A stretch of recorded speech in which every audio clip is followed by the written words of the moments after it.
So guys, that brought to an end the basic concepts I wanted to introduce in this course on OOP, you understand? Now let's try and use it to do a basic stuff in an HTML PHP website, you understand? So if we can do something basic, then you can get a better understanding of how it all works together. You get what I'm saying? So then I'll get to actually use the file, the classes the way they're supposed to be used, because most of the times I'm defining two classes in a file and all whatnot, and then I'm naming a file something different, and I'm defining a class with another different thing. Basically, I'm not using the convention, so I'm gonna try and use it in a real app. First of all, we have to delete all this. I want to clear up this folder. Delete. Thank you very much. I'll delete this guy. So I'll just pause this video instead of wasting time to delete this. I'll pause this video after I've deleted everything. So here I'm done deleting everything. So the first thing I want to do is to wipe clean my index.php page, and then I'm gonna create the normal HTML template. You understand?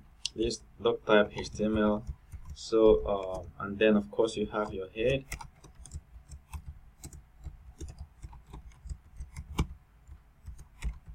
Your body, you have your body. So then of course HTML goes. So this is your basic HTML page, all right? And I remember that the file is a .php file, all right? So the next thing we want to do is create a folder here. So I'll create a folder. I'll call it includes. The reason I'm creating a folder is just because I want to keep my files neat. So inside that folder, we're going to create a file that we're going to call just a file that will handle our classes. We can just do, can call it calculation. Calculation.php.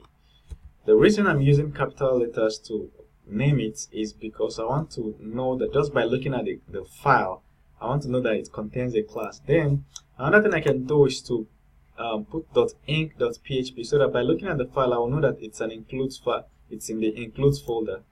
So the .inc.php doesn't mean anything. So just for me that is designing it, I want to be able to just look at the file and tell where it's coming from. Alright, so .inc.php. So that's just it.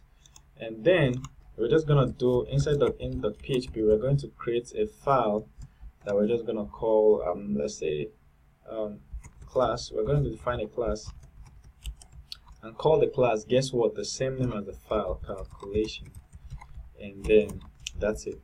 So we'll get back to this file, and we'll get back here. We need to import this file into this, so we're just gonna do something interesting, maybe at the head here, something quite interesting, which is basically to import the file. I think I should just do it from right here. PHP, yeah, PHP, and then PHP. Cool. So from here we can just do includes. Is it includes or include? It's been long I wrote this kind of code. Forgotten what it is. Unexpected, really.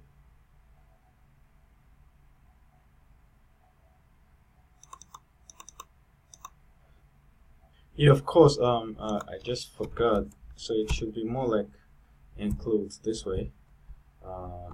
We're gonna point to this file, calculation inc. So we're just gonna do includes calculation.inc.php. So I've just did this to show you, but eventually we're gonna change one or two things here. So let's continue in the next video where we'll create the form. We're going to create the HTML form that we're going to use to do our calculation. We just want to build a simple calculator, very basic calculator, but we're going to use OOP so that you understand how to use it. All right, thank you.